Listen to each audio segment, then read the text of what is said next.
I've been asked to make an announcement too. There's a rally in March tomorrow, Thursday, March 16th. The slogan is "Stop the U.S. War in El Salvador." There's a 3 o'clock rally in the Library Mall and a 3:40 march to the Federal Building, which is part of a national protest sponsored by all sorts of groups. I'm sure there's a leaflet out there to demand an end to the U.S. support for El Salvador's death squad democracy and to support a political negotiated solution to the war through the FMLN peace proposal. So that's tomorrow, 3 o'clock. Is there somebody standing at the mic? Why don't we, let's just make it mechanical. Start over there, then go over there, and then go up there, okay? And then we'll go around, okay? Professor I can't Chomsky, see. Yeah. I have listened with great interest to many of your theories considering political systems and the ideologies behind them. However, a number of statements which you have made in the past are of great concern to me. First and foremost among them is your claim that the Soviet Union is in fact a dungeon. And to my way of thinking, such blanket condemnation of an entire society can only be regarded, to say the least, as inappropriate. Moreover, I believe that these kinds of statements can become quite destructive in serving to propagate inadequate and outdated notions of the communist enemy. And I just wonder if these ideas, I've been waiting 3 years to respond to that statement of yours, and I wondered if in the light of the changes that have come about with glasnost and perestroika, openness and restructuring, it's arguable how significant they are, but if I don't know if you still maintain that strict view on the subject. Yeah. Well, first of all, I didn't say that the society is. I said the state is, the government, and maybe people living in their homes or not. But I said it because I think it's true. I mean, I think that the Soviet Union is a dungeon. I also don't think it has anything to do with communism or anything to do with socialism. As to the changes, I think, one hopes that they'll work. What's happened is that the jailers have decided to relax it a little bit. Notice that those changes are coming from the top, which is good, better than having no changes. But in fact, Gorbachev has concentrated more power into his hands than the leadership had in the past, and he's using that power in something like the manner of Peter the Great, to try to liberalize the society from above, which means to cut back the restrictions, to open it up a bit, and I think that's all to the good. I mean, I have a feeling that those changes they've already set forth lots of, they have, when you introduce changes like that, lots of things begin to happen. Popular forces do begin to develop, and you get all kind of conflicts and interesting things happen, and it remains to be seen where it'll lead. So I'm glad to see that as I see it, if you want to continue with the metaphor, that the jailers have decided to open the cells a little bit and to allow a little more freedom in the society. I think that's very good, and I hope that other forces get them to continue to do it. But as to, we could discuss whether this is an accurate perception of the society or not. I guess you think it isn't. I think it is, and I'll explain why if you like. But to get to the point you raised, suppose I think that it is. I think I should say it. I don't see any reason not to say it if I think it's true. I guess my only real question is, there's political repression in the United States too. Does that make the United States a dungeon? No, because the United States is a much freer society. In fact, what I've said about the United States, and I'll say it again, is in many ways the freest society in the world.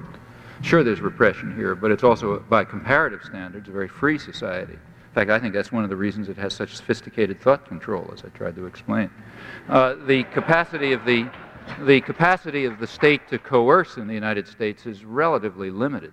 You're quite right that there's plenty of oppression. I mentioned the FBI, which is the National Political Police, which is dedicated to oppression. That's its job. It's been doing it ever since it was founded. Well, that's inconsistent with the free society. But again, by comparative standards, remember, I'm talking about comparative standards, the United States is quite a free society. The capacity of the state to coerce, I think, is limited, probably more so than any other society I know, at least. So I don't think that it would be correct to call it a dungeon. Well, thank you. Yes, Professor Chomsky. Yeah. If you walked 2 blocks back from where you're standing right now, you'd come across a marvelous example of what I've described in various occasions is an excellent example of above-ground bunker neo-fascist. Of a what? Above-ground bunker neo-fascist architecture called Vilas Hall. Vilas Hall is the School of Communications, the Com Arts building, the School of Journalism. I imagine there are a number of journalism students in the audience tonight. I imagine there are a good number of people who, well, they filter in, they become middle echelon apparatchiki for the media empire that you've discussed. They come out imbued with the ideology of value-free, objective reporting. It's the major ideological offensive against the kind of model that you want to pose as an alternative. I wonder if you could talk to the audience here about the ideology of objectivity and value-free reporting within this system. Well, there is such an ideology, and it's interesting to see how it's interpreted. Objectivity means you take what people in power say and you report it accurately without distorting their quotes. And then sort of down at the bottom of the column, down at the bottom of the column, you may say things like what I quoted, if you're really an intrepid reporter. You say, well, this may seem to be inconsistent with the spirit of the peace agreement. That's objective reporting. If the State Department announces that Nicaragua has called for a revolution without borders, then even if you know it happens to be a lie, an objective reporter just reports it. Because they said it, after all. It's true that they said it. And wouldn't be it would be introducing opinions to say it's a lie, I suppose. So there is an ideology of objectivity, and I wouldn't just scoff at it, incidentally. The fact of the matter is that, by and large, American reporters, if you had a bunch of reporters describing something they saw, I would tend, by and large, to trust the American reporter at least as much, maybe more, than those who come out of other traditions. Because this business of objectivity is not completely to be scoffed at. The effort to try to keep your reporting to the facts and not to introduce opinion is a worthy effort, and sometimes it shows up in accurate description. And there are some reporters, I should say, who do it extremely well and have a very good record of it. And in fact, this even includes reporters who work for the journals that, in my view, are right at the core of the propaganda system. So take, say, John Kiffner of the New York Times.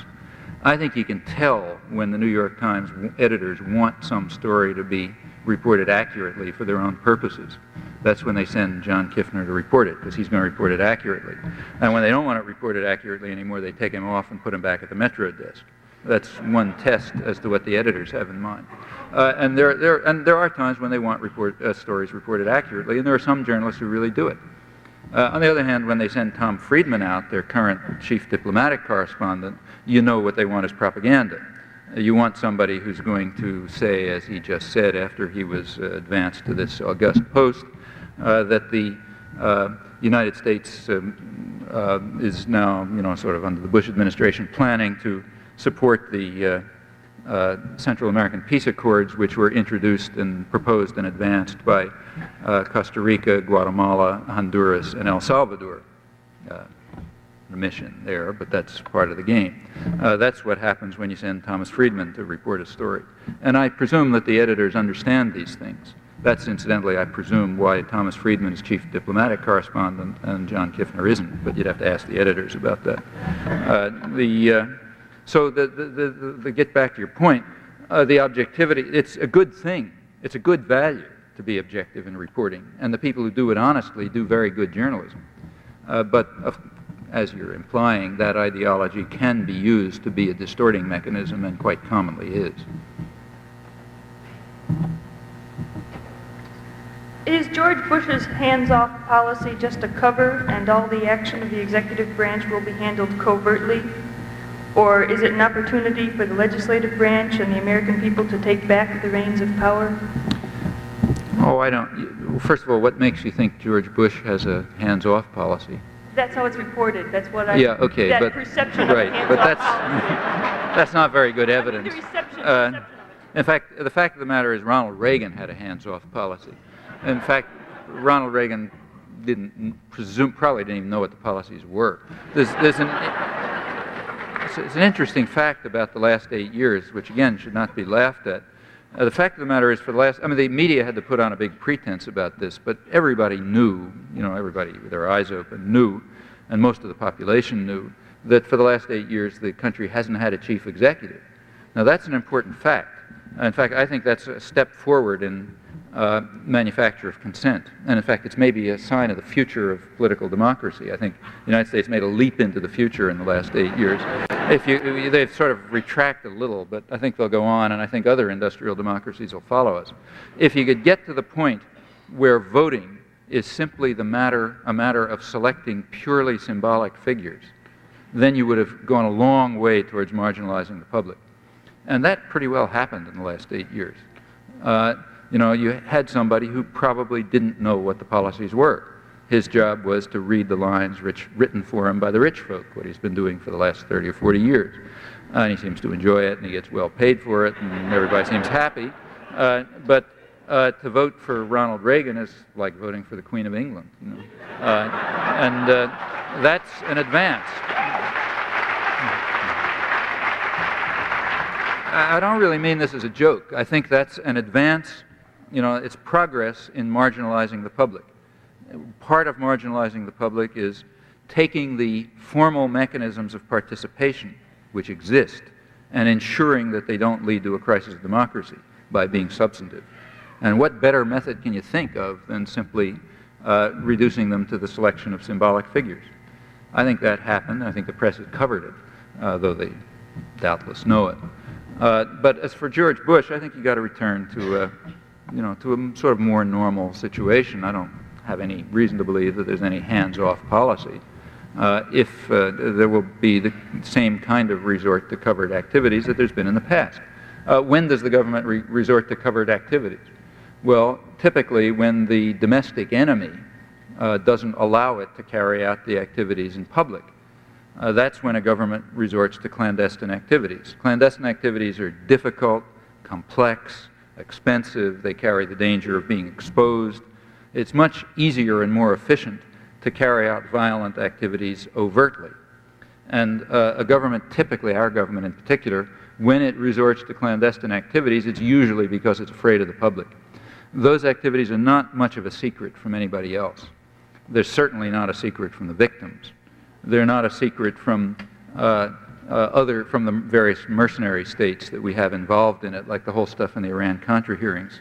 That wasn't a secret to Nicaragua, it wasn't a secret to Israel, it wasn't a secret to Taiwan or Saudi Arabia or Brunei. It wasn't a secret to anybody out there. It wasn't a secret to the whole array of shady businessmen who were in it to make a buck, like Richard Secord and Albert Hakim and so on. Fact of the matter is, it wasn't even a secret to Congress and the media. As I said, they knew about the Contra flights, they just weren't reporting it. They also knew about the arms sales to Iran through Israel, and they weren't reporting it. They couldn't suppress any of that any longer after a plane was shot down with an American mercenary, and after the Iranian government revealed the fact that the National Security Advisor was wandering around Tehran giving out Bibles and chocolate cakes.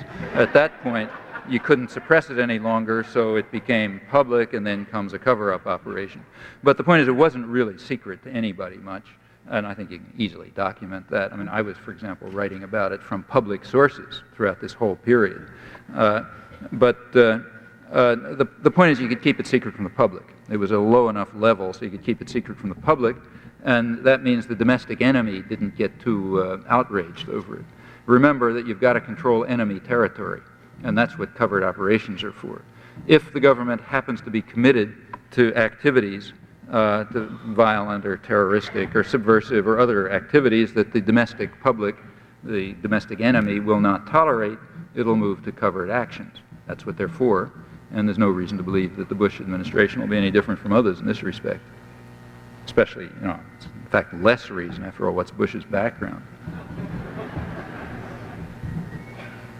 Dr. Chomsky, you had a statement in the recent Insurgent interview regarding the feminist movement that it has been the most important the actual effects it's had on social life and cultural patterns.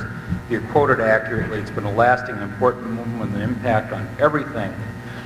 Why is it that not only the left has trouble with you know, in some ways working with the feminist movement, but perhaps tolerates, to what I feel is an unacceptable degree, anti-feminist individuals and perspectives within its mix. That's one question. And the second question... Could you be more specific about what you had in mind? I mean, well, I don't know. That's a tough thing because I'd rather not go on. Okay. But another one I'd like to throw out for you is that you are a world-class linguist, and I'm wondering how this kind of blends in or interfaces with your political work. Yeah. Well, I mean, actually the issues of feminism, the context of that remark was my expression, if I recall correctly, was an answer to a question of what happened to the movements of the 60s. And there is a propaganda story about this. The story is that the movements of the 60s had all this idealism and so on and so forth, and it all faded, and after that everybody's just interested in themselves, and it all disappeared. And I think that's nonsense. I think that's propaganda, and it's in fact an attempt to make people feel that they ought to give up. But the fact of the matter, if you look objectively, at least as I look, it seems to me that the movements of the 60s just expanded and grew in the 1970s, and expanded and grew even more in the 80s, and they now reach into much wider areas of the society than ever before. Groups like this, for example, would not have been around, and certainly wouldn't have listened to a talk like this 20 years ago. But now they do all over the country, and not just in universities, also in small towns and churches and so on and so forth. I think the movement's just expanded.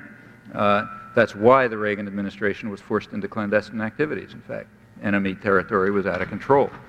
But as for the reason I mentioned the feminist movement specifically is because that's a product of the 70s.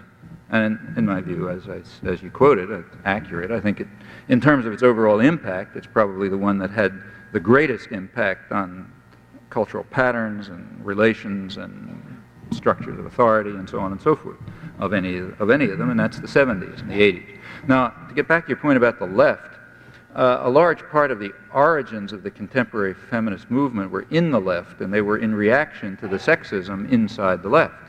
That was a big issue in the late 60s, a big issue, and it was a very emotional and complicated issue. And that was one of the roots of the modern feminist movement. Of course, feminist movements go way back. And it could be that the left still tolerates sexism and sexist individuals. I'm sure it does. If to the extent that it does, that's just something to be overcome. Not just on the left, everywhere else as well. I don't see it as anything special to do with the left. Hi, my name is Nancy, and I work with the International Socialist Organization. And I just want to start by saying I, like I'm sure many, many, many other people who are here tonight, are deeply indebted to your work. It's been absolutely essential in helping us cut through the kind of garbage that we're faced with every day when we try to figure out what's going on in the world.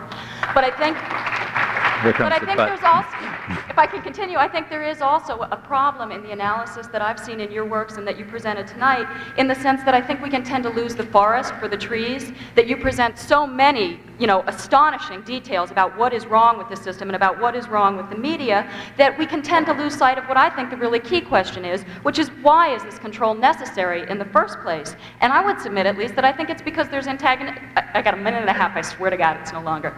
It's because there's antagonistic interests involved. They didn't talk about milkmaids and dairy maids and spinsters and laborers in the 17th century for no reason. It was because they were the working class. And what we see today in this country, I think, is quite frankly, let's speak bluntly, a ruling class which tries to control a working class population. And that's what it's about, is holding on to that power. If that's the case, then it seems like to me the question that we face is how to organize to change that system, to challenge capitalism. And I think in that effort, you do a disservice to your listeners and to the people who respect your work when you equate Lenin with Stalinism as blithely as you did tonight.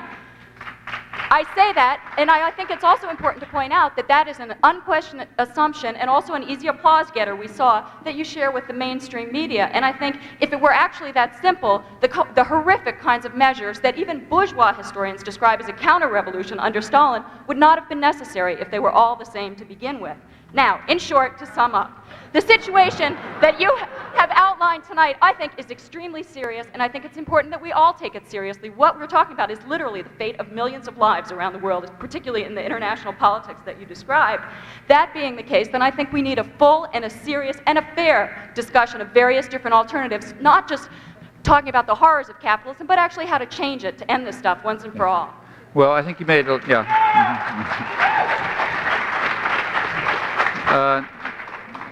I think, well, there's several questions there. One is about the discussion of the United States, and I think what I said is approximately what you said, except I didn't use some of that rhetoric. Which I don't think is particularly helpful, to tell you the truth, either analytically or to understand or whatever, but it's the same picture. John Jay had it straight. The people who own the country ought to govern it, and the people who own the country have basically now are a network of corporations and conglomerates and banks and so on. They ought to govern it, and the way they do it is by the methods we've described. Now, as far as the Soviet Union is concerned, I didn't happen to talk about it tonight, but I've written about this topic. I haven't just made the charge. I've written about it and explained why I think it's true. And it doesn't bother me if I happen to agree with the mainstream media on this. Trotsky, to pick somebody who you remember, once he was charged in the 1930s with agreeing with the fascists in his condemnation of the Soviet Union. And he pointed out that his critique was to be true. He wasn't going to abandon it if somebody else happened to say it for different reasons. So the question is about the Soviet Union, and particularly about Lenin. So what was Leninism? Well, here we have to look at the facts. Now, you look at the facts, I think here's what you find. Lenin was a right-wing deviation of the socialist movement, and he was so regarded. He was regarded as that by the Marxists, by the mainstream Marxists. We've forgotten who the mainstream Marxists were because they lost, and you only remember the guys who won. But if you go back to that period, the mainstream Marxists were people like, for example, Anton Pannekoek, who was head of education for the Marxist movement, and he's one of the people who Lenin later denounced as an infantile leftist. But he was one of the leading intellectuals of the actual Marxist movement. Rosa Luxemburg was another mainstream Marxist, and there were others. And they were very critical. In fact, Trotsky was one up until 1917. They were all very critical of Leninism because of this, what they regarded as this opportunistic vanguardism. The idea that the radical intelligentsia were going to exploit popular movements to seize state power and then to use that state power to whip the population into the society that they chose. Now, that was quite inconsistent with Marxism as understood by the mainstream sort of, I'd say, left Marxists. From this point of view, Bolshevism was a right-wing deviation. Trotsky made the same points up till 1917. Now, when Lenin came back to Russia in April 1917, he took a different line, quite a different line from the one he'd had in the past. If you take a look at Lenin's work, it shifted character in April 17. In April 1917, it became kind of libertarian. That's when he came out with the April Theses, and that's when he wrote State and Democracy. It came out a year later, but that's when it was written. And these were State and Revolution. These were basically libertarian works. They were very much more in the mainstream of sort of left libertarian socialism, from sort of this range that goes from anarchism over to left Marxism of the Pannekoek-Luxemburg variety. And he talked about Soviets and the need for workers' organization and so on. And in fact, came really closer to what the essence of socialism was always understood to be. After all, the core of socialism was understood to be workers' control over production. That was the core. That's where you begin with. Then you go on to other things.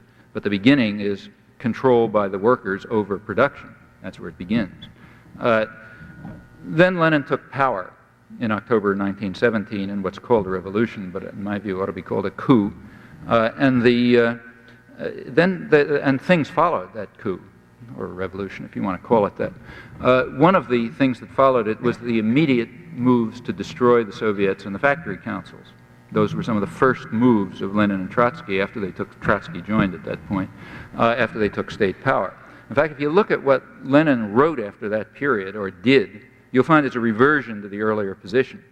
This sort of left deviation is a deviation. You could ask why. In my view, it was just opportunistic. He knew that in order to gain power, he was going to have to go along with the popular currents that were developing, which were in fact spontaneous and libertarian and socialist, as most popular movements have been, in fact, since the 17th century. And being an astute politician, which he was, he sort of went along with that and talked the line that the people wanted to hear. It's just like when an American politician goes somewhere and his pollsters tell him, say so-and-so, and he says it, doesn't mean he believes it.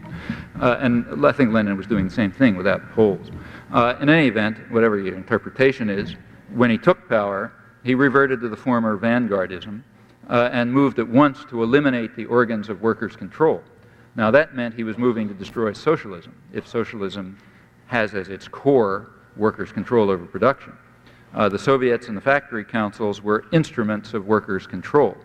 And same, you could say they're defective instruments, and they worked out better and so on, yeah, no doubt. But they were the instruments that had been developed in the course of popular struggle to implement basically workers' control, and those were the first things to go. By early 1918, it's still really before the Civil War set in, Lenin's view was pretty clearly expressed. It was the view that both he and Trotsky took the position that what you need is what Trotsky called a labor army, which is submissive to the control of a single leader. He said modern progress and development and socialism requires that the mass of the population subordinate themselves to a single leader in a disciplined workforce.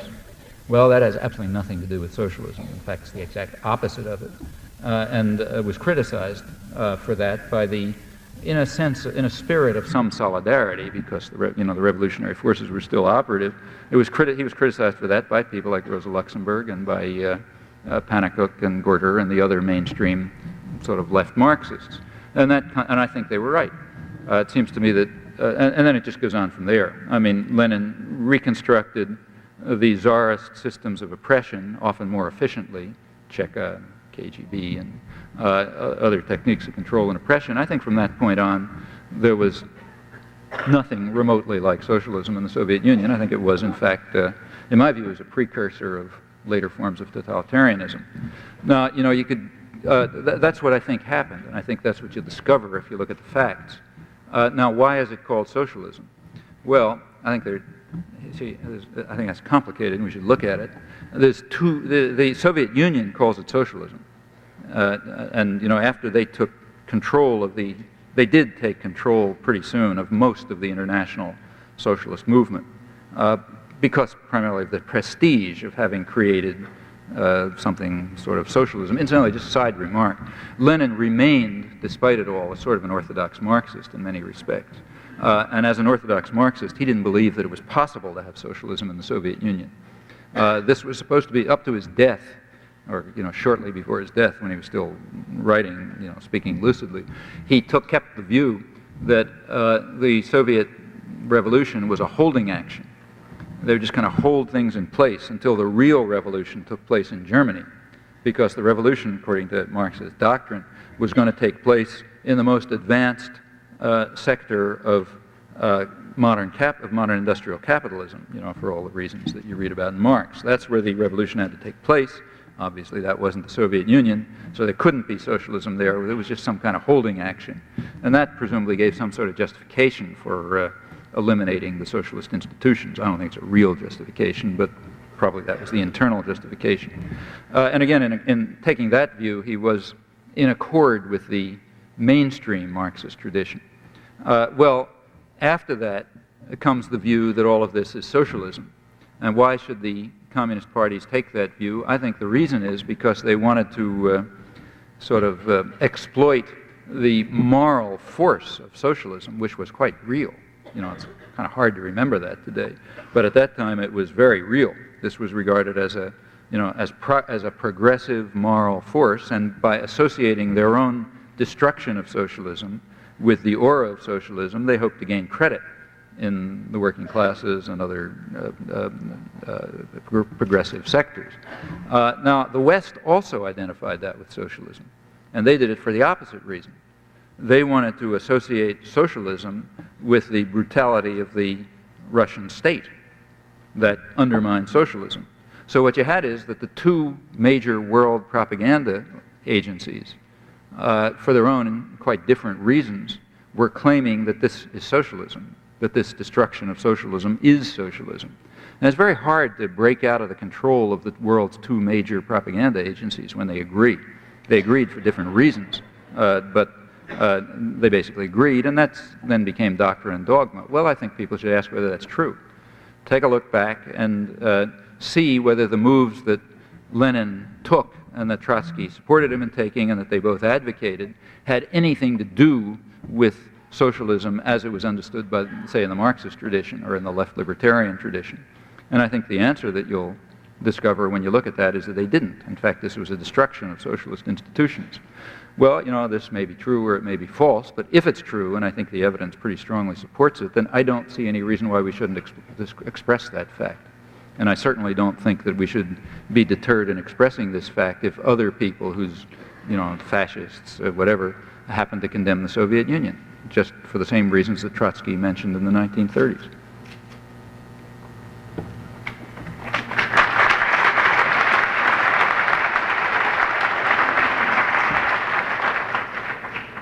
Getting back to losing in the forest for the trees, could we have part 2 of the book pulping story, please? Pardon? Part 2 of your book pulping story. You promised during the question and answer it might come up.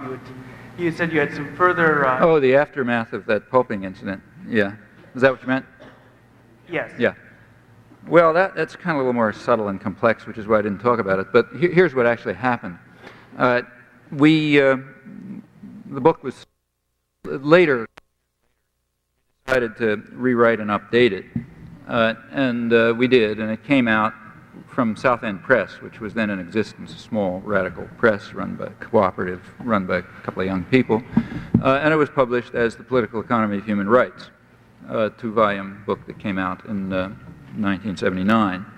Well, South End Press wasn't going to pulp it, so it exists. In fact, you can even buy it. Now, what happened at that point?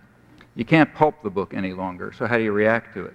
Well, there are 2 ways of reacting to it. The main way is to ignore it. There were a lot of things in the book. You can read it and see what was there, but for example, there was a discussion of, U.S. foreign policy in the media. Basically, that's what it was.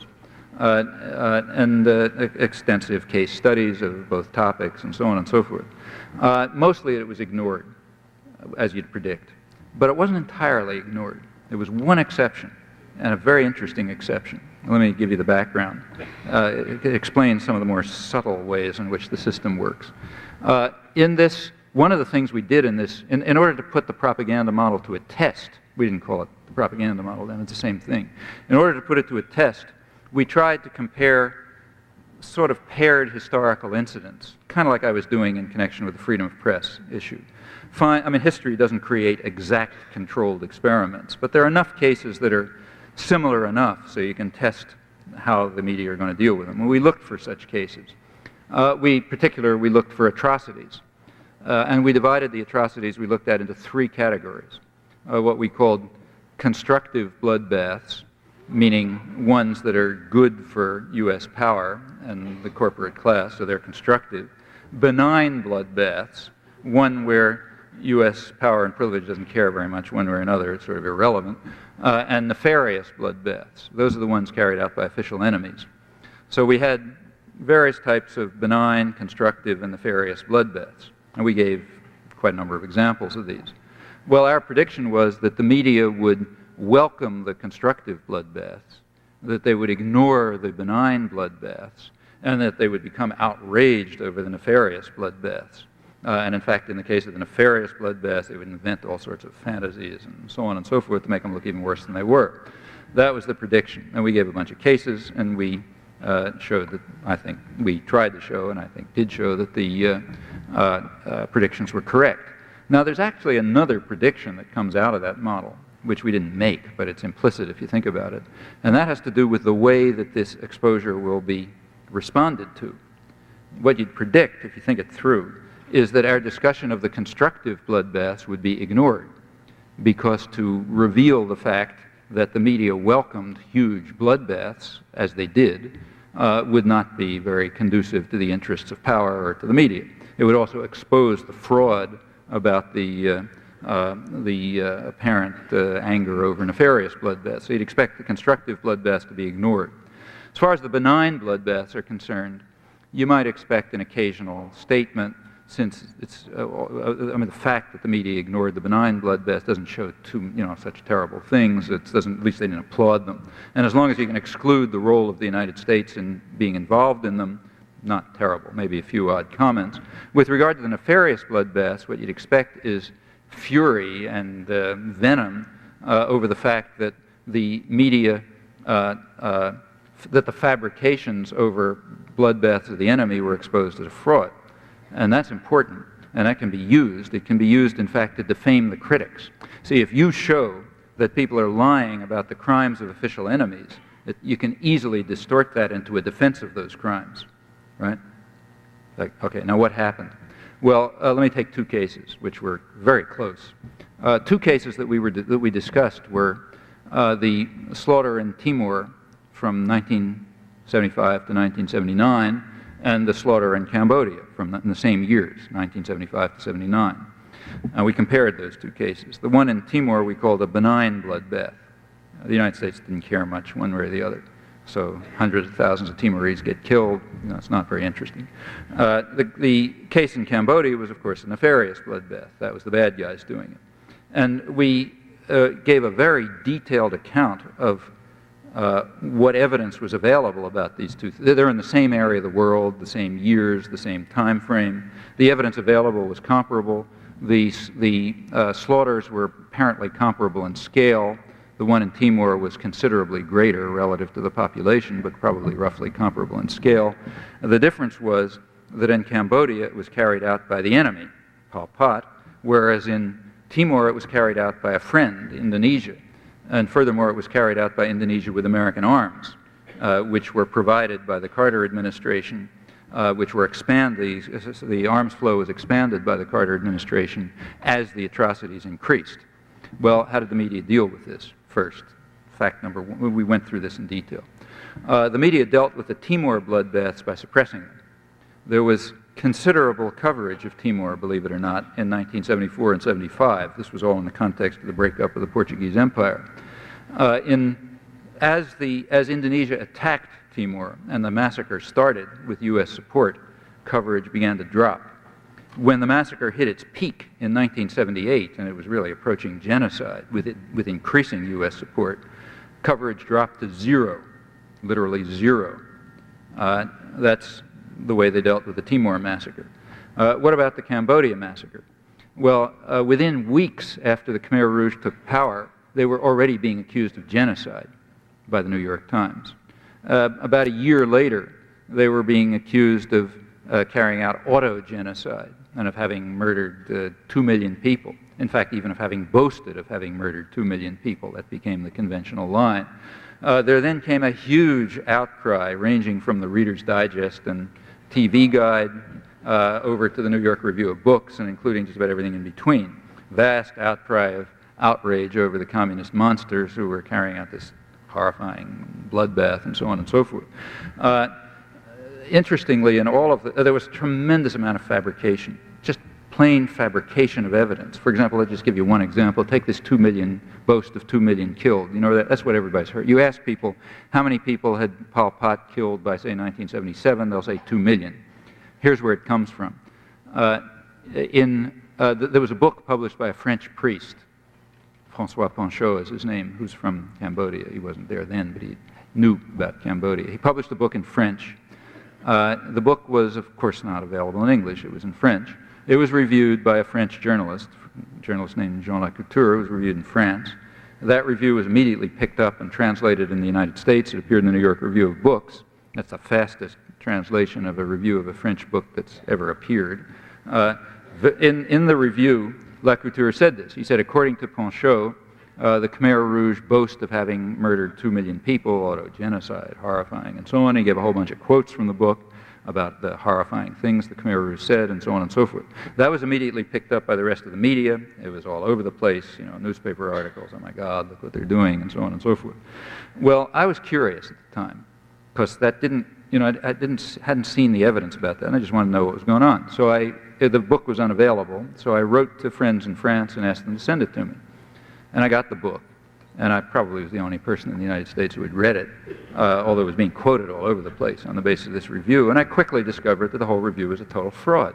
Whatever was going on in Cambodia, that's not what the book said. The book didn't say anything about a boast of 2 million people. The quotes that were given in the review either didn't appear in the book, or maybe you could sort of figure out what they were from, some wording a little bit like them, but they were grossly distorted. And some of them weren't even quotes from the Khmer Rouge. They were quotes from Thai and so on. But and in fact, every factual statement in the review was just totally false. Here's the way the 2 million figure came.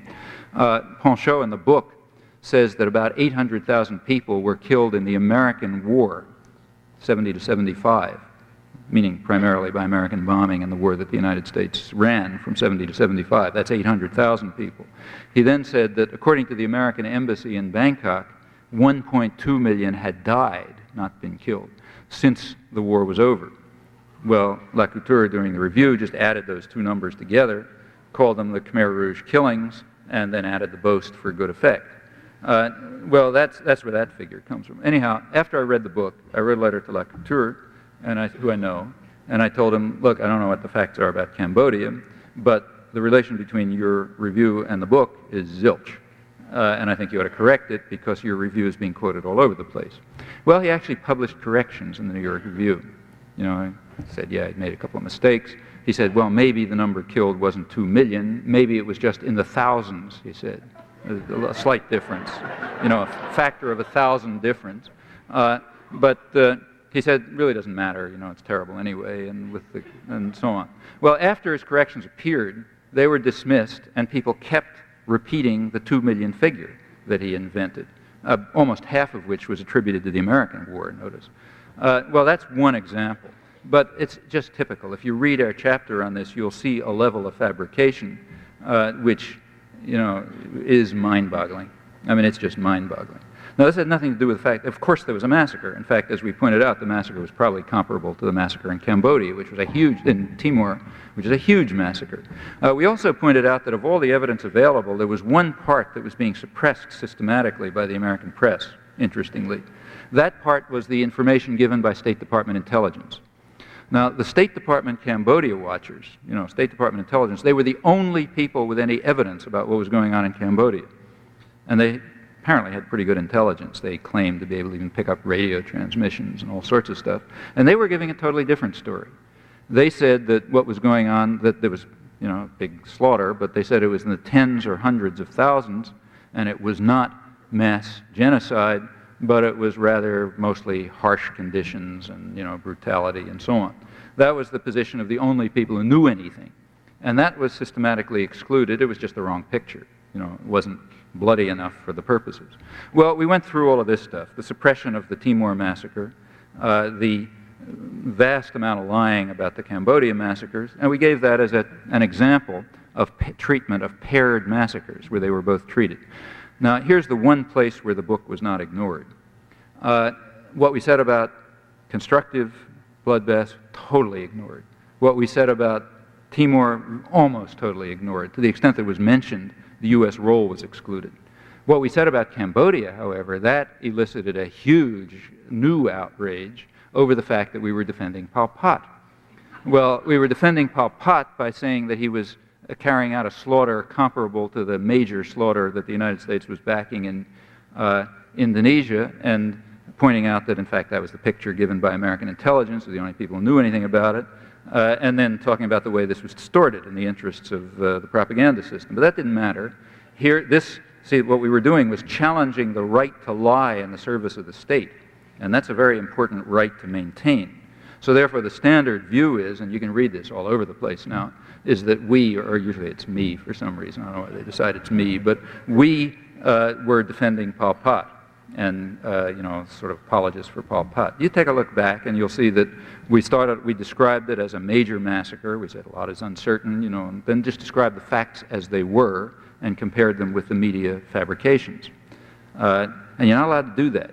You're not allowed to expose media fabrications, and the reason why that was discussed, the one part of the book, there's virtually nothing about Timor ever is discussed. The reason why that one part is discussed is because that can be used by further lies to defame and undermine critics. So therefore that's done. Well, that's the more subtle way in which the propaganda system works. I should say, incidentally, that some of this stuff is really kind of amusing. Those of you who read this stuff will have seen it. William Shawcross wrote a book a little after that, in which he claimed, The Quality of Mercy, it's called, very favorably reviewed all over the press. Everybody fell in love with it. In the book, he claims that there was silence over the Pol Pot atrocities. And then he asked the question, how could this happen? You know, it's called Holocaust in the Modern Conscience. Well, first of all, was there silence over the Pol Pot atrocities? No, there was a vast uproar over the Pol Pot atrocities. That started a couple of weeks after it. At the time when they were being accused of genocide, they had probably killed a couple of thousand people at the most. Within a year, as I said, it was being everywhere from TV Guide and the Reader's Digest over to the New York Review, and then it went on like that. A huge chorus of protest. Further, tons of fabrication. But it's flattering to say, it's useful, it's serviceable to say there was silence. Why is it serviceable? Because if you can claim that there was silence, then you can raise the profound question of why the West was silent over this massacre, and that means from now on we must be even more diligent in exposing the crimes of official enemies to overcome the fact that we were silent this time. So immediately Shawcross is quoted all over the place, and every newspaper is saying, oh my God, we were silent, how could we have been silent, and so on. Then Shawcross goes on to explain the silence. You take a look at his book, he explains the silence. First, this was in the Washington Post, then in his book.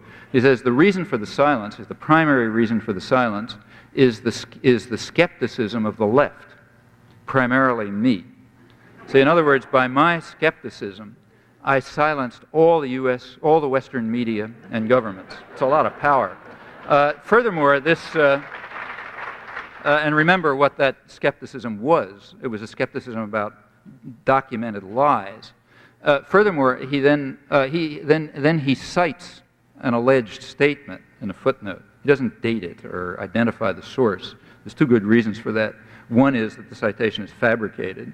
The other is that the source, to the extent that there's a source, it's in a book. It's in exactly this book, which went to press after the fall of Pol Pot, and came out almost a year after the fall of Pol Pot. So what he's claiming is that in a book that went to press after Pol Pot was overthrown, and that appeared almost a year after, in that book we succeeded retrospectively in silencing the entire Western media and governments for 4 years. Well, that's, not only were we powerful enough to scare the entire West into silence, but we even could do it by magic, Now that was quoted. That was quoted all over the place with great awe. The point is there's no absurdity so extreme that it won't be quoted with respect if it's useful. And here it's useful for several purposes. One, to protect the right to lie in the service of the state. Two, to undermine and defame critics who you can't answer. And three, to claim that we didn't look hard enough, we were silent over this atrocity. Well, there was an atrocity that the West was silent over. It's the one we documented, Timor. And they were silent over it because the West was doing it, and therefore you're silent over it. And that's the real question of Holocaust in the modern conscience, but nobody will discuss that one. Well, these are all examples of more subtle ways of controlling thought, more subtle and complex. That's the aftermath I had in mind. It's a very interesting story. We review it in Manufacturing Consent. Who's next? I lost track. Over here. Excuse me, if I can interrupt just momentarily here. What would you say, one or two more questions? Okay. Why don't we make one more round if there's still people there? 3 more questions. I would like to mention, however, as you can imagine, a lot of people have handed us, each of us, announcements. I'm just going to make a sort of a blanket statement. The point is that there's an enormous amount of community activism taking place in Madison. Various groups have a lot of activities going on during this week and beyond. Ongoing work, for instance, just as an example, the Sister State Project has a book out called Friends Indeed. Noam Chomsky wrote that sister city projects are one of the many ways in which U.S. citizens have opposed a policy of violence and destruction and have acted constructively for peace, justice, and a better life for the people of Central America. About this book, Friends Indeed, which is available, incidentally, at the 2 bookstores in the lobby. I do urge everybody here tonight to check out the people who've set up displays out in the lobby and to check out the kind of community action that's taking place in Madison.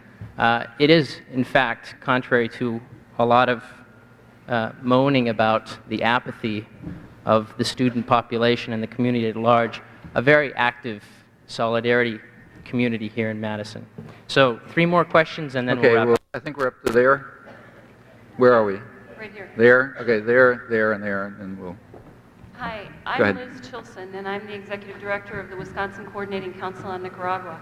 I think that most people here probably know that Wisconsin and Nicaragua have been sister states for 25 years, and the Wisconsin Coordinating Council on Nicaragua has led in transforming what was originally a symbolic relationship to a vital tool for peace. And we've just published the book, as Will just mentioned, called Friends Indeed, the story of U.S.-Nicaragua sister cities, which is about the over 100 U.S.-Nicaragua sister cities that have formed since the revolution. One of my question has to do with that movement and some of your insights on it, because I think that recently the popular opposition to the war in Nicaragua has fallen out of the major news media. It's been identified, I think, as a non-issue. And that kind of effect of the media has a very fragmenting effect on movements for social change. And I wonder, I think that sister cities is one way that we can begin to institutionalize. Yeah, I think you're quite right. The coverage of Nicaragua altogether has dropped very significantly. And I assume that that's as usual on command. The New York Times, in fact, removed its bureau chief, Stephen Kinzer. And if you look at coverage, it's in fact dropped very fast. Well, I think that's connected with U.S. policy. There is a shift in policy after the Reagan period. And here you have to look back a little bit. As far back as 1980, there has been a debate over Nicaragua, like over Vietnam. The debate is how you strangle and destroy Nicaragua. Now, the Hawks say you do it by terror and violence. The Doves say you do it by what are now called kinder, gentler methods. You do it by economic strangulation, by maintaining a low-level terrorist force, by mobilizing on the border so they can't demobilize and turn resources to reconstruction from the destruction and so on. That's the other way. And by 1986, about 80% of those who are identified as leaders in the polls, that means elites, basically, managers, executives, political figures, those guys. About 80% of them were opposed to the Contras. They thought that the terror option pursued by the Reagan administration was just stupid. Stupid for a number of reasons. One is it was stirring up protest at home. Overt violence does have a way of stirring up protest among these unwashed masses who don't like, murdering children and, raping women and cutting people's heads off and so on. There's all these unreconstructed people, and they get annoyed by that kind of stuff. So you stir up disruption at home when you direct your terrorist army to attack defenseless targets, soft targets as they were called, as the U.S. terrorists were doing at that time, openly, in fact, it wasn't a secret. So that stirs up too much protest, so it's dumb. Also, it makes the United States look bad internationally. I mean, the United States is an overt violation of the World Court decision, and, it doesn't look good in our international relations and so on. And finally, it's kind of useless. I mean, there are much better ways to strangle and destroy a tiny country, which for all kinds of obvious historical reasons is totally dependent on its relations with the United States for survival. You can just do it in smarter, quieter ways. Now, that was the major, that was the dominant position among elites already by 1986. Now, the Reagan administration is not off the spectrum of American opinion, but it's at an extreme. It's in an extreme position on the spectrum. It's extreme. I mean, the people around Reagan were people who were deeply committed to violence for its own sake. I mean, it's as if you kind of like torture in itself rather than using it as an end for some, as a tool for some other purpose. Well, that's kind of counterproductive. And rational people don't do that. You use torture when you need it, but it's not an end in itself. There's no gain in itself to torture, inflicting pain and terror and so on. And their conclusion, sort of a rational conclusion, was it's just not useful, it's bad, it's stirring up protests and so on and so forth. So the more rational thing to do is the policy that the Bush administration is now turning to, I think. That policy is, here's what it looks like to me, maintain the economic strangulation, which incidentally is also unlawful. I mean, we talk about we should talk about the World Court having condemned the Contra attack. It also condemned the economic warfare as illegal violation of treaties. Again, this is never reported, but that was the World Court decision. The violation of treaties involved, the embargo is unlawful. It's also a criminal act, and the World Court demanded it be terminated. But the point is, you can assume that nobody's going to talk about that. So you continue the strangulation, keep the Contras, it's interesting that the United States was, with all the huge amount of resources that were poured into maintaining a mercenary force inside Nicaragua, they were unable to do it. That's a pretty remarkable fact. There's no guerrilla movement in history that had a fraction of the support that the Contras had. It's just unimaginable. I mean, they were getting 3 supply flights a day just to keep them going. They were armed at a level, they were better armed than the Sandinista army. They were better armed than units of the American army, in fact. That's actually true. They had advanced communication equipment in the field, which allowed them to get information from U.S. surveillance flights. It's always under surveillance, the country, by high-tech aircraft, which could give them information on the actual disposition of the Sandinista forces so that they could attack defenseless targets with impunity and carry out terror there in accordance with the orders of the State Department. It's not secret, incidentally. Now, that kind of level of support, there's just no guerrilla army in history that could dream of anything like that. With all of that stuff, they couldn't keep them in the field. The minute the level of support began to drop, they all broke for the border. The contrast to El Salvador is fantastic if you bother to look at it. El Salvador, you had an indigenous guerrilla force, no support from outside as far as anybody knows. Their arms were mostly gotten from the Salvadoran army or purchased internationally, so they were using American arms, like, they're using M16s. And so just a side remark. For the first time now, the guerrillas in El Salvador are apparently being aided by Nicaraguans. So Elliot Abrams can finally be happy. What's happening is that as the Contras broke for the border and went across, because the game was over, they figured, they began to sell their arms to corrupt Honduran army officials who were selling them off to the Salvadoran guerrillas. So for the first time, the Salvadoran guerrillas are beginning to show up with Soviet arms, AK-47s and so on and so forth. And the reason is that those are the arms that the CIA supplied to the Contras. So instead of having just M16s like they used to have, American arms they got from the Salvadoran army, they now got Soviet arms sent by the CIA to the Contras and now sold off to the Hondurans or selling them off to the Salvadoran guerrillas. So there is finally aid from Nicaragua to El Salvador, like they've been claiming all along. And so here's another side remarks, I'm sorry, but this information comes from a very good source. So good, in fact, that the press totally censored it. This information comes from the head of counterintelligence, who defected in Honduras, went to Mexico, was widely interviewed in the Mexican press. His name is Horacio Arce. Like most of the Contras, he has a nom de guerre, pseudonym. His pseudonym was Mercenario. They don't kid around when they're, for the American press, they know who they are. He was the chief of counterintelligence. He was the guy who became chief of intelligence in 1985, replacing a man named Ricardo Lau, who was beginning to be an embarrassment because it was beginning to be pretty obvious that he was involved in terrorist activities throughout Central America, including probably the murder of Archbishop Romero, who was identified by the chief of Salvadoran intelligence and defected as having been involved in that. This guy was getting to be an embarrassment, so he disappeared and he was probably killed. And they needed a new chief of intelligence, and this guy came in. Well, he's been chief of intelligence since 1985. He defected last November. It's the most important defector yet, far more important than the defectors who get huge publicity when they come from Nicaragua with all kind of fabricated stories. This guy was ignored. He had totally the wrong stories.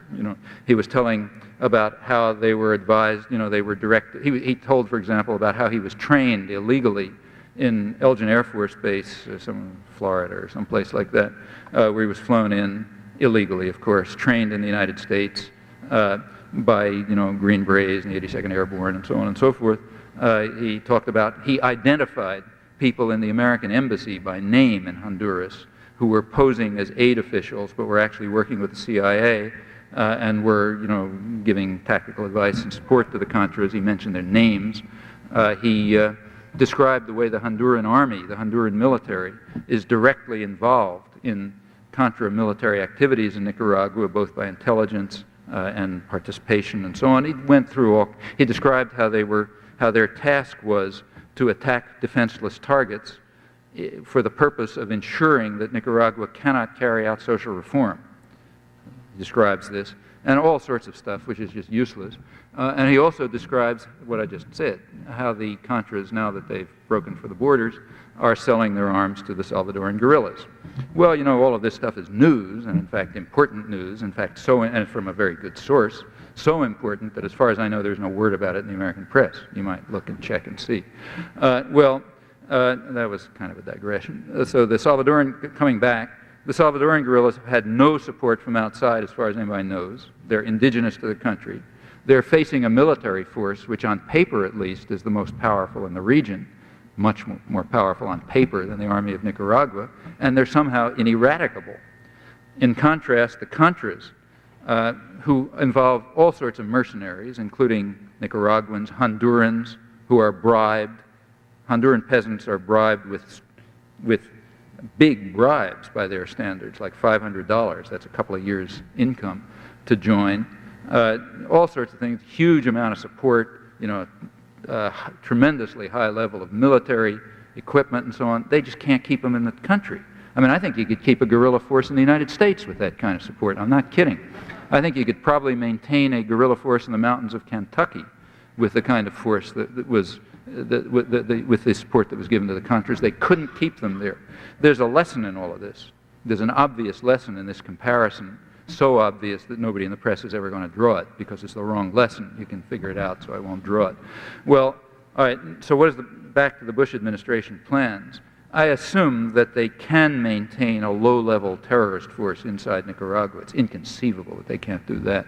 So probably they'll keep, that's why I think, it's one of the reasons I think those reports about the illegal Contra flights from El Salvador are probably accurate, apart from the fact that the sources were accurate in the past.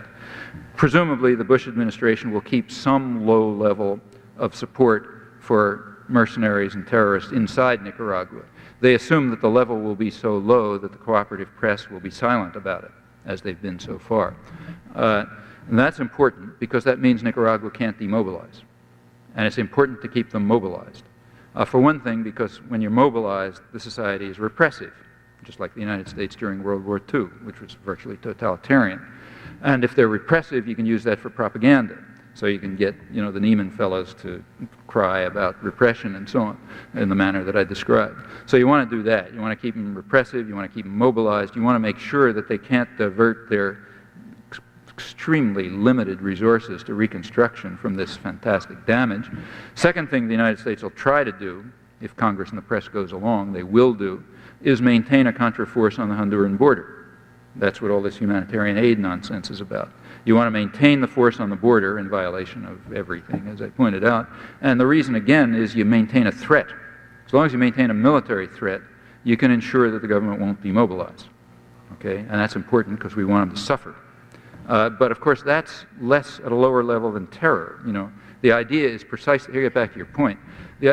Also, you continue the economic warfare and the pressure on international lending institutions. You intimidate the allies so they won't give them aid and so on. All of this was abetted, incidentally, by the hurricane. The hurricane was a devastating blow, close to $1 billion in damage. The United States, of course, doesn't give them a penny. In fact, they love it. They're gloating over it. The allies, the U.S. allies, are giving them a pittance, like Canada and West Europe, are giving them virtually nothing. Partly because they're intimidated by Big Brother, and partly because they're a lot more colonized than they like to believe. They like to believe they're all independent and free thinkers and so on. Mostly the European intellectuals believe every bit of nonsense they read from the American press. The amount of cultural colonization is very high, though they're not aware of it. So you know, they're all upset about Sandinista repression, although the repression in El Salvador and Guatemala, which is 1,000 times worse, that doesn't bother them at all. So they keep giving them aid. So there's that. And you know, this combination of operations, it is assumed, will prevent Nicaragua from recovering. And after all, that's the point. The point is to prevent what Thomas Borges had it right on the nose. You got to prevent them from constructing a society that works, because if they do, others are going to emulate it. And pretty soon, U.S. domination of the region is going to erode. And besides, that kind of rot can spread to other places where people have similar problems and decide to use their resources for their own ends and so on. You get real trouble. So you got to prevent it from working. And the United States certainly has the means to do that, short of the Reaganite absurdity of just inflicting pain and terror for its own sake. Well, that's the kinder, gentler methods. And one part of that has got to be to cut back the coverage. You know, part of that is the role of the media. Stop reporting it so people forget about it and don't notice it and so on. And the idea is the effect will be you'll quiet the domestic dissent. You'll return the public to apathy and obedience by not reporting this stuff anymore. So I think your point is precisely accurate. The role of the media in this system is precisely to keep quiet about what's going on. And I expect we will find less coverage. I mean, you know, you'll find coverage when you can find something you'll call Sandinista oppression. Or when if there's mass starvation, as there may well be because of the hurricane, that'll be covered. And it'll be attributed to Sandinista incompetence, you know, or mismanagement or something. So that kind of thing will be covered. Or here's another thing that will be covered. The next big move, it's already been announced, is for the Contras to demand that they've asked for $10 million to establish an independent television station in Nicaragua. Well, if Nicaragua allows what's called an independent television station, that means it's telling the United States, you take over our television.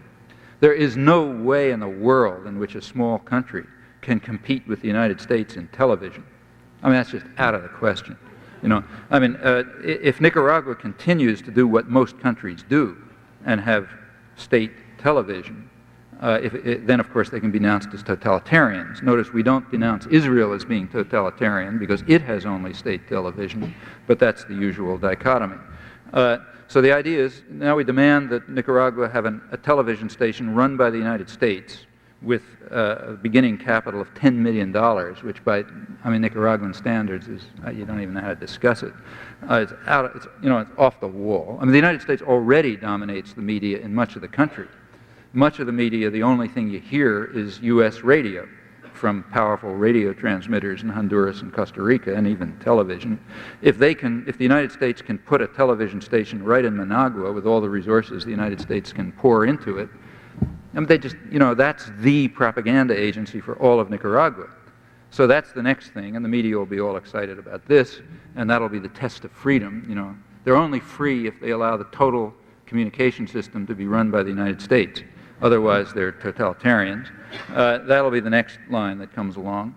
And there'll be that kind of coverage, but no coverage about what's going on. That's got to decline precisely so that the American movement will decline, and people will go back to the passivity and obedience that becomes them, as I said. So I think your point is quite accurate, and the question, as usual, is whether the American population is going to let them get away with it. That's the device. We don't have to let it work. Excuse me, I'm sorry, I'm going to have to play the heavy. Oh, excuse me, could I just have one more question? Certainly, one more, but Yeah. we have a time constraint on the theater that we have to abide by. Okay, I'll and try I not to apologize go on. for that, but at least we're not going to have the third question in the round. Sorry, I talked too long. Bravo, Professor Chomsky. You're very brave. This is about the UN. I don't get information from the New York Times and the ABC, NBC, all of the news. When I want information, I go to the specialized agencies of the UN. And there you can find, nowhere did they know that the population of the world was 5 billion. The UN got that information. Information on the radioactivity of the air and so forth. They have a vast amount of information. They also had information about cesium in milk products, which were going to highly populated areas, Boston and New York, for 2 years. The UN had this information. Citizens groups badgered the media to bring this information. It was never there. But at the UN, we were able to get that information. So what we did is we wrote a proposal which was presented to the General Assembly, because we felt that we as parents have a right to vital information about the food and the water and the air, and the UN has that information and it just sits there. So we wrote this proposal calling for a two-way global information service. We presented it to the General Assembly very well in '87 at the International Conference on the Relationship Between Disarmament and Development. It was a very important conference. It received very good support. The year later, we tried to present the proposal again. This time we had gained the support of the Swedish government, the Australian government, and Costa Rica. There was violent opposition to the proposal, to the point where 2 ambassadors were told that they would be terminated if they in any way supported any proposal asking for a global information service. Now in September, the UN is meeting again, and we're going to try to push the proposal. We were shocked by the opposition that this proposal got, because after all, it's a very modest proposal. We're just asking for vital information. And we tried to get, anyway, it was terrible, the opposition. So we're going to present the proposal again in September. Do you have any ideas on strategy? Was that a question or a statement? Well, it wasn't a question, so I don't have to answer. But let me just say, in response to the non-question, that I actually have a book coming out. I like these phrases like manufacture of consent and necessary illusions and so on. They're too good to let drop. So I have another book coming out called Necessary Illusions, thanks to Reinhold Niebuhr. And in it, one of the things, it's more of this kind of stuff. One of the things I discuss is the coverage of the UN. And it's extremely interesting. It's not that the UN is never covered. Whenever the UN passes a resolution denouncing the Russians for the invasion of Afghanistan, big story, you know. If the UN condemns the United States for a violation of international law, there's no story, you know. The coverage is extremely interesting when you look closely. Actually, for those of you who were there this afternoon, I mentioned one example, the terrorism thing, which is very important. But let me take one case which is illustrative of the kind of thing you're talking about. At that same UN session in 1987, there was a big series of disarmament resolutions. And they were very interesting because they came out right at the time that Ronald Reagan was being hailed in the front pages as a peacemaker. That was the summit in Washington. December 1987, summit in Washington, Reagan the peacemaker, you know, very excited and so on. Well, right at that time, the UN passed a series of disarmament resolutions. Here's what they were. There was a resolution opposing militarization of outer space, Star Wars. 154 to 1. No abstentions. You never get a vote like that in the UN. You can guess who the one was. A vote in favor of opposed to the development of new weapons of mass destruction. I think it was 135 to 2. The United States picked up France on that one. Vote for a comprehensive test ban, which is incidentally supported by about 75% of the American population. The vote on that was like, I don't know, 140 to 3, something like that. France and England, we picked up on that one. And that's the way the resolutions were. Well, they were not reported, because that just wouldn't fit with the idea of Ronald Reagan, the peacemaker. On the other hand, other things were reported, like, for example, the resolution condemning the Russians in Afghanistan. Big story on that. And there was a lot of coverage of the UN, but this is the way it was. Now, this has been going on over the years, for many years.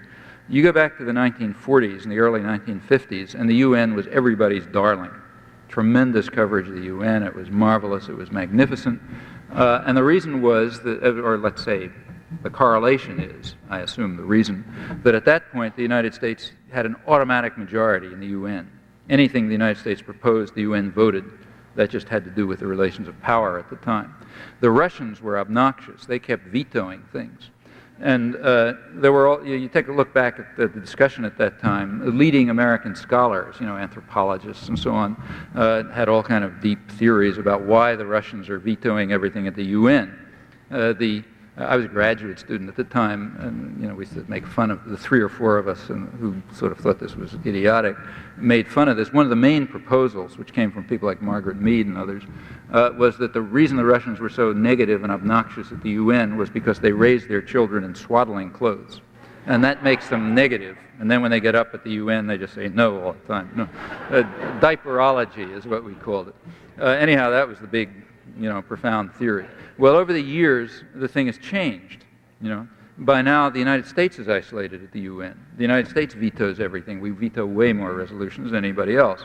The votes I just reported are not untypical.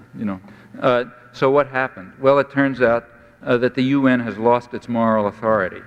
You'll find articles like the New York Times Magazine had a big story about why the world is out of step. Literally, How come the whole world is against the United States? What's wrong with them? I mean, it's not that we raise our babies wrong, it's that the rest of the world is doing something wrong. And then comes a profound analysis of why the world is out of step and, what's the matter with the world culture and so on and so forth. And the UN has lost its moral authority. The United States doesn't pay its dues anymore. You don't report it. And now the UN is obnoxious because they're not following orders. Well, that's a dramatic example of how the media fall in line. And what you're talking about is another case of it. And again, just the way you're doing, the reason you're getting such outraged reaction is that implicitly, at least, you're exposing all of this, and that's no good. So therefore, the outraged reaction, which is just all the more reason to keep doing it.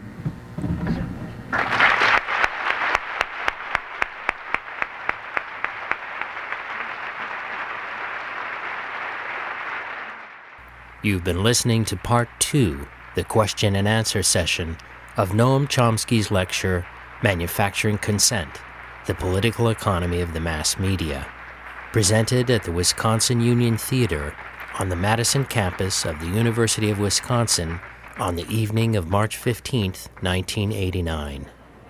This lecture was sponsored by the Wisconsin Union Directorate's Distinguished Lecture Series for the academic year of 1988 through 1989. To find out more about Noam Chomsky and his work, please visit the Chomsky Archive website at chomsky.info. Part 1 of this presentation, the full lecture, is available at the PDX Justice Media Productions website at pdxjustice.org and at the PDX Justice channels on the YouTube and Vimeo video hosting websites. This program was produced by PDX Justice Media Productions of Portland, Oregon. To find out more about our work and to access our growing library of free on-demand streaming video and audio programs, please visit our website at pdxjustice.org. And write to us with your questions and comments at pdxjustice@riseup.net. We'd love to hear from you. Thanks for tuning in, and thanks for supporting listener-sponsored radio, public access cable television, net neutrality, independent bookstores, and all forms of grassroots, democratic, community media. I have some example of above-ground bunker neo-fascist. Of a what? Above-ground bunker neo-fascist architecture called Vilas Hall.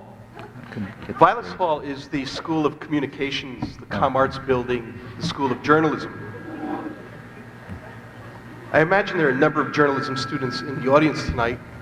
I imagine there are a good number of people who, well, they filter in, they become middle echelon apparatchiki for the media empire that you've discussed. They come out imbued with the ideology of value-free, objective reporting. It's the major ideological offensive against the kind of model that you want to pose as an alternative. I wonder if you could talk to the audience here about the ideology of objectivity and value-free reporting within this system. Well, there is such an ideology, and it's interesting to see how it's interpreted. Objectivity means you take what people in power say and you report it accurately without distorting their quotes. And then sort of down at the bottom of the column, down at the bottom of the column, you may say things like what I quoted, if you're really an intrepid reporter. You say, well, this may seem to be inconsistent with the spirit of the peace agreement. That's objective reporting. If the State Department announces that Nicaragua has called for a revolution without borders, then even if you know it happens to be a lie, an objective reporter just reports it. Because they said it, after all. It's true that they said it. And wouldn't be it would be introducing opinions to say it's a lie, I suppose. So there is an ideology of objectivity, and I wouldn't just scoff at it, incidentally. The fact of the matter is that, by and large, America... blanket condemnation of an entire society can only be regarded, to say the least, as inappropriate. Moreover, I believe that these kinds of statements can become quite destructive in serving to propagate inadequate and outdated notions of the communist enemy. And I just wonder if these ideas... I've been waiting 3 years to respond to that statement of yours, and I wondered if, in the light of the changes that have come about with glasnost and perestroika, openness and restructuring, it's arguable how significant they are, but if you've... I don't know if you still maintain that strict view on the subject. Yeah. Well, first of all, I didn't say that the society is. I said the state is, the government, and maybe people living in their homes or not. But I said it because I think it's true. I mean, I think that the Soviet Union is a dungeon. I also don't think it has anything to do with communism or anything to do with socialism. As to the changes, I think, one hopes that they'll work. What's happened is that the jailers have decided to relax it a little bit. Notice that those changes are coming from the top, which is good, better than having no changes. But in fact, Gorbachev has concentrated more power into his hands than the leadership had in the past, and he's using that power in something like the manner of Peter the Great, to try to liberalize the society from above, which means to cut back the restrictions, to open it up a bit, and I think that's all to the good. I mean, I have a feeling that those changes they've already set forth lots of, they have, when you introduce changes like that, lots of things begin to happen. Popular forces do begin to develop, and you get all kind of conflicts and interesting things happen, and it remains reported. If you had a bunch of reporters describing something they saw, I would tend, by and large, to trust the American reporter at least as much, maybe more, than those who come out of other traditions. Because this business of objectivity is not completely to be scoffed at. The effort to try to keep your reporting to the facts and not to introduce opinion is a worthy effort, and sometimes it shows up in accurate description. And there are some reporters, I should say, who do it extremely well, and have a very good record of it. And in fact, this even includes reporters who work for the journals that, in my view, are right at the core of the propaganda system. So take, say, John Kiffner of the New York Times. I think you can tell when the New York Times editors want some story to be reported accurately for their own purposes. That's when they send John Kiffner to report it, because he's going to report it accurately. And when they don't want it reported accurately anymore, they take him off and put him back at the Metro desk. That's one test as to what the editors have in mind. And there are times when they want stories reported accurately, and there are some journalists who really do it. On the other hand, when they send Tom Friedman out, their current chief diplomatic correspondent, you know what they want is propaganda. You want somebody who's going to say, as he just said after he was advanced to this august post, that the United States is now, sort of under the Bush administration, planning to support the Central American Peace Accords, which were introduced and proposed and advanced by Costa Rica, Guatemala, Honduras, and El Salvador. The mission there, but that's part of the game. That's what happens when you send Thomas Friedman to report a story.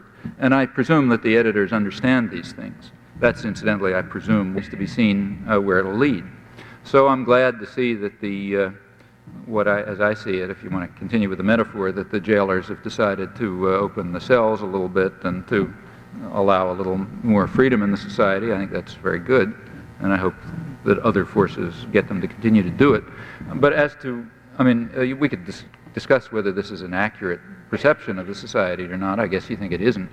I think it is, and I'll explain why if you like. But to get to the point you raised, suppose I think that it is. I think I should say it. I don't see any reason not to say it if I think it's true. I guess my only real question is, there's political repression in the United States too. Does that make the United States a dungeon? No, because the United States is a much freer society. In fact, what I've said about the United States, and I'll say it again, is in many ways the freest society in the world. Sure, there's repression here, but it's also, by comparative standards, a very free society. In fact, I think that's one of the reasons it has such sophisticated thought control, as I tried to explain. The capacity of the state to coerce in the United States is relatively limited. You're quite right that there's plenty of oppression. I mentioned the FBI, which is the National Political Police, which is dedicated to oppression. That's its job.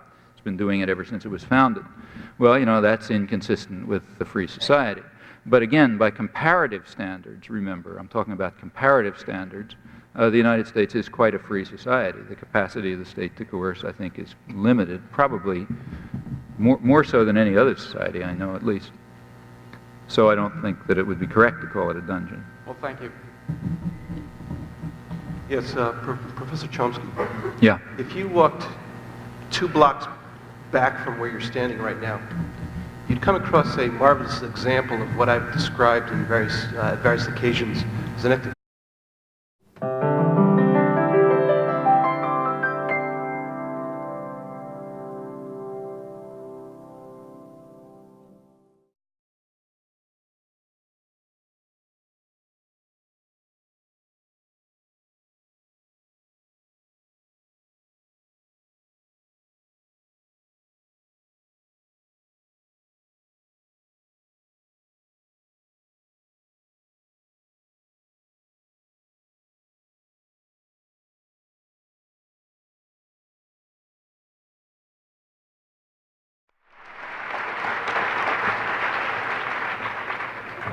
I've been asked to make an announcement, too.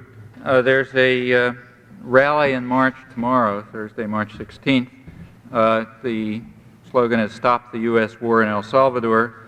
There's a 3 o'clock rally in the Library Mall and a 3:40 march to the Federal Building, which is part of a national protest sponsored by all sorts of groups. I'm sure there's a leaflet out there to demand an end to the U.S. support for El Salvador's death squad democracy and to support a political negotiated solution to the war through the FMLN peace proposal. So that's tomorrow, 3 o'clock. Is there somebody standing at the mic? Why don't let's just make it mechanical. Start over there, then go over there, and then go up there, okay? And then we'll go around, okay? Professor I can't see. Chomsky, Yeah. I have listened with great interest to many of your theories considering political systems and the ideologies behind them. However, a number of statements which you have made in the past are of great concern to me. First and foremost among them is your claim that the Soviet Union is in fact a dungeon. And to my way of thinking, such